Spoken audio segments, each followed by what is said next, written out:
Shalom saudaraku yang terkasih dalam nama Tuhan Yesus Kristus. Tibalah saatnya kita menggumuli firman Tuhan dalam evangelisasi kita hari ini yang tertulis dalam Amsal 22 ayat 22 hingga 29.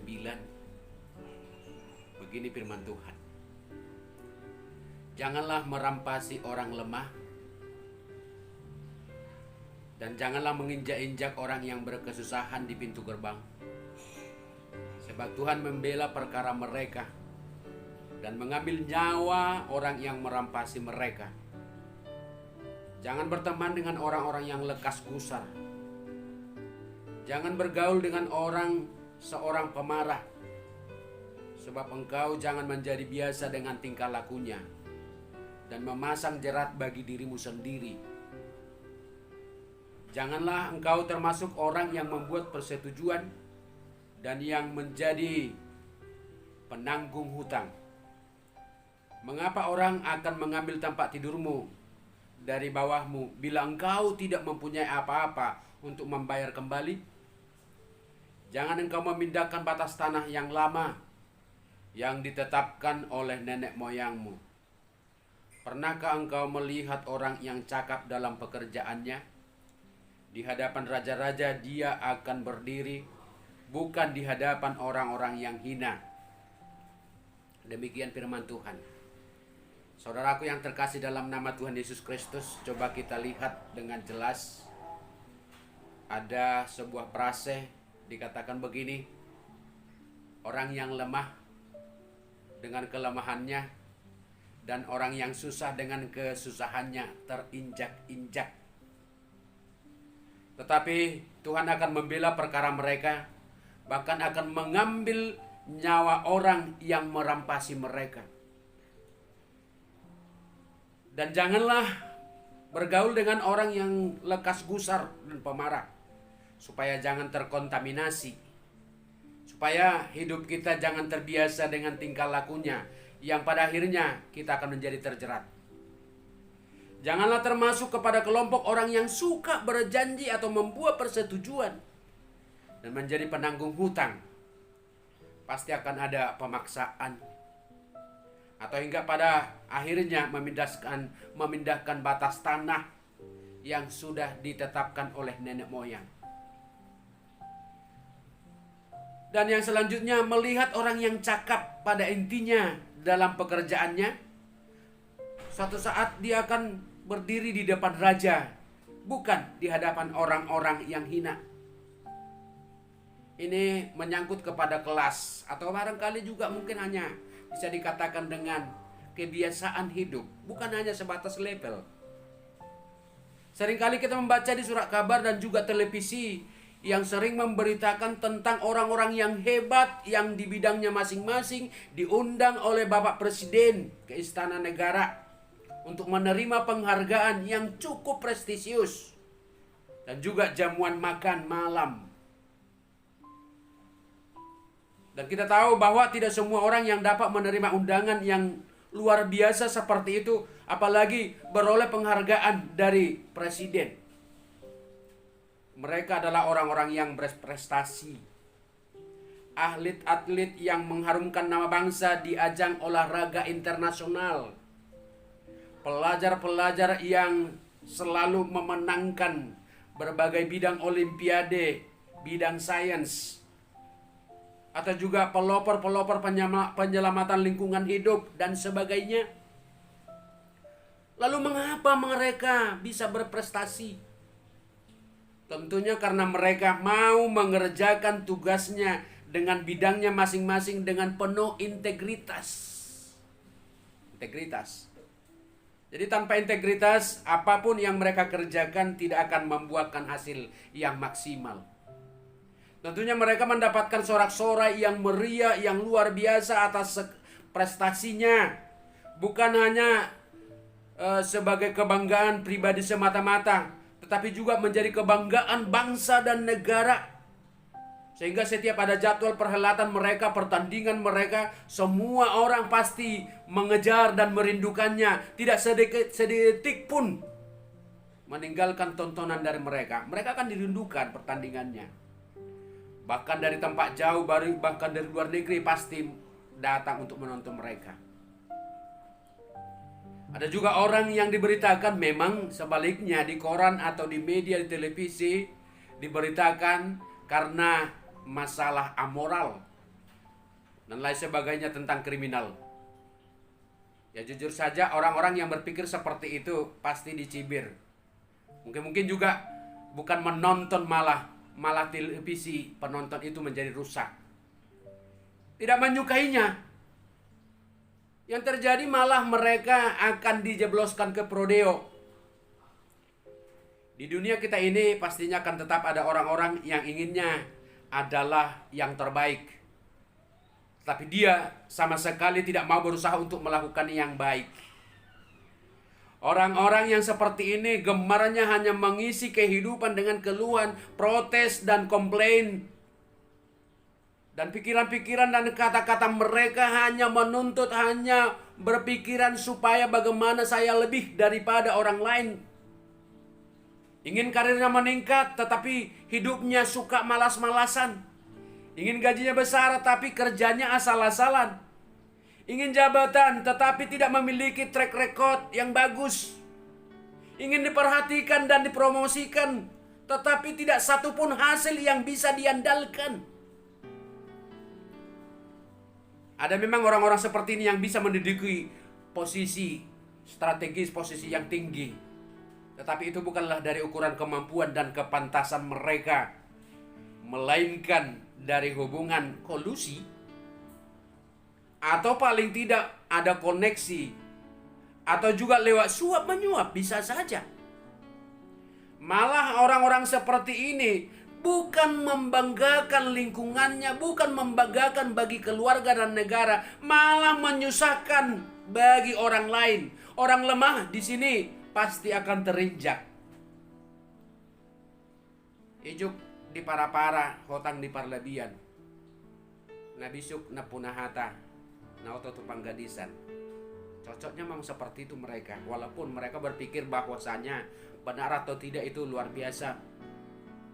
Itu hanya nomor belakangan.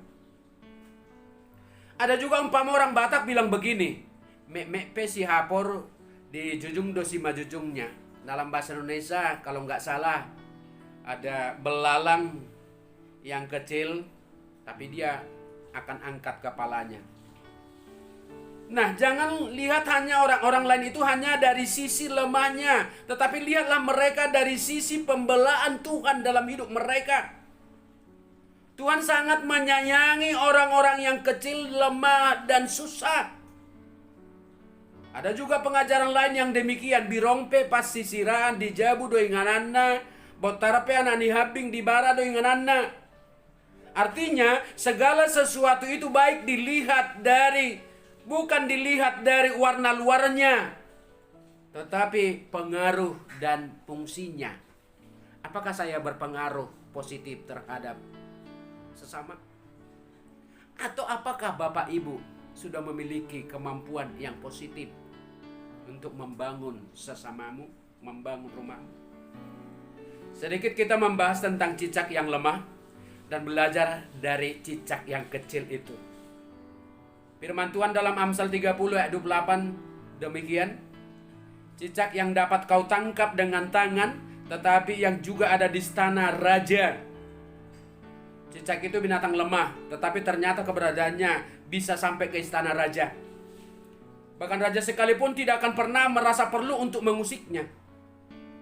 Dan hari ini mari kita lihat kalimat yang berasal dari hikmat Salomo yang disampaikan dalam bentuk pertanyaan. Pernahkah engkau melihat orang yang cakap? Sekali lagi, pernahkah engkau melihat orang cakap dalam pekerjaannya?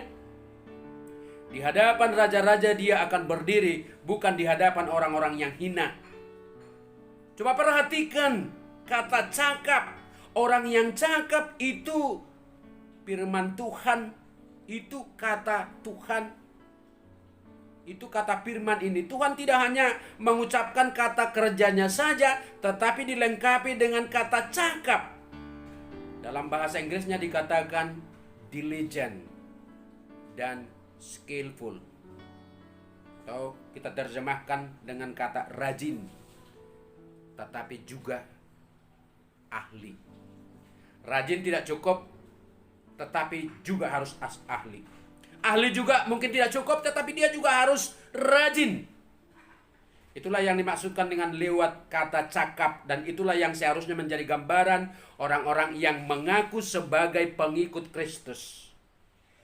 Bukan mengerjakan pekerjaannya setengah-setengah, bukan asal jadi atau bukan pula pas-pasan atau malas-malasan. Mereka mampu memberikan yang terbaik dalam pekerjaannya. Dia harus berusaha dan belajar dan sebagainya, mengembangkan talenta, potensi, atau bakat dan kemampuan yang ada bagi mereka agar tampil menjadi orang-orang yang rajin dan ahli alias cakap. Itu yang merupakan sebuah keharusan, tidak boleh tidak. Konteks kemanusiaannya bahwa kita akan berdiri di hadapan raja-raja alias di hadapan orang-orang penting, orang-orang yang berpengaruh, bukan di hadapan orang-orang biasa. Di sini bukan persoalan tinggi hati. Kalau kita bilang dang lepel mau itu, ya karena memang kita berusaha untuk melakukannya dan kita mengharapkan Tuhan mendukung kita untuk berbuat kebaikan. Kita melakukannya bukan seperti orang yang tadi mengharapkan kebaikan, mengharapkan yang terbaik, tetapi mereka malas melakukannya, tetapi mereka tidak mau berusaha melakukan yang baik. Ini menegaskan bagaimana Tuhan memandang penting sebuah usaha keras yang dilakukan secara serius dan sungguh-sungguh.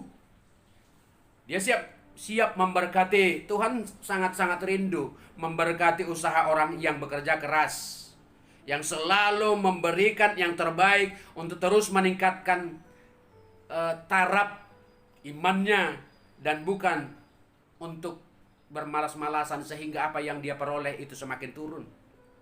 Hasil yang semakin baik inilah yang kita butuhkan. Ini sesuai dengan apa yang dijanjikan Tuhan pula. Dalam Ulangan 28 ayat 13 dikatakan, Tuhan akan mengangkat engkau menjadi kepala, bukan menjadi ekor. Engkau akan tetap naik dan bukan turun. Apabila engkau mendengarkan perintah Tuhan Allahmu yang kusampaikan pada hari ini, kau lakukan dengan setia. Coba kau lakukan dengan setia. Tuhan menjanjikan keberhasilan dan kemenangan bagi orang-orang yang setia mendengar dan melakukan perintah Tuhan.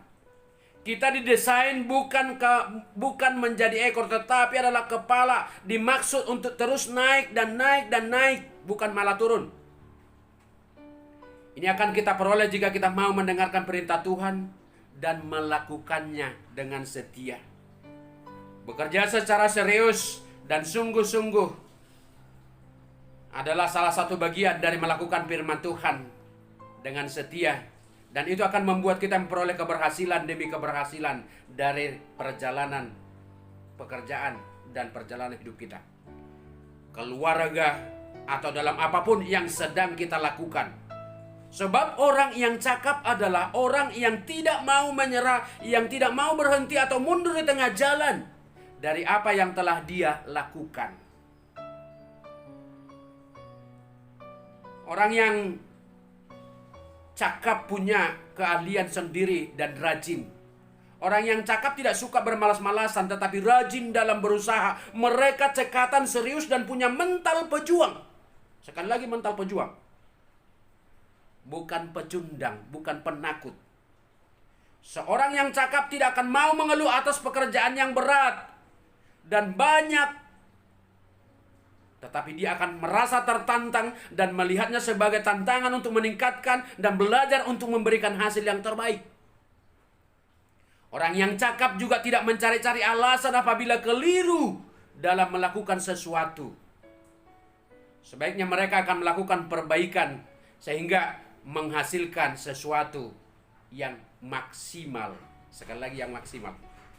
Kita pahami, Tuhan pun sudah menegaskan kita agar bekerja secara serius, seperti melakukannya untuk Tuhan, bukan untuk melakukannya untuk manusia. Apapun yang kamu perbuat, perbuatlah dengan segenap hatimu seperti untuk Tuhan, bukan untuk manusia. Tuhan memandang penting sebuah keseriusan dari diri kita. Jika kita melakukannya dengan baik dan sebaik mungkin dan memuliakan nama Tuhan di dalamnya, ya, tinggalkan dulu kemauanmu, tinggalkan keinginanmu, tinggalkan dulu perlahan-lahan kenikmatanmu. Tetapi yang kita muliakan adalah Tuhan. Jika kita melakukannya hanya untuk nama Tuhan pun, tidak akan sungkan-sungkan untuk memberikan kita tempat seperti yang Dia rindukan. Bayangkan betapa senangnya Tuhan bila melihat anak-anaknya menjadi orang-orang yang berpengaruh dalam bidangnya masing-masing, sehingga dia menjadi teladan bagi pekerja yang lain, teladan bagi sesamanya. Dia menjadi orang jujur dan setia. Bukan hanya di situ saja, tetapi mampu memotivasi orang lain supaya menuruti apa yang Tuhan perintahkan. Tuhan kita itu sungguh luar biasa, memotivasi. Orang tua kita saja akan merasa sangat bangga apabila, apalagi Bapa yang di sorga yang menciptakan dan sangat mengasihi kita. Tentunya Tuhan selalu menyediakan upah yang besar bagi setiap orang yang setia mengerjakan tugas dan tanggung jawabnya yang dipercayakan kepadanya masing-masing. Baik sekali perbuatanmu itu, hai hambaku yang baik dan setia. Engkau telah setia memikul tanggung jawab dalam perkara yang kecil. Aku akan memberikan kepadamu juga tanggung jawab dalam perkara yang besar.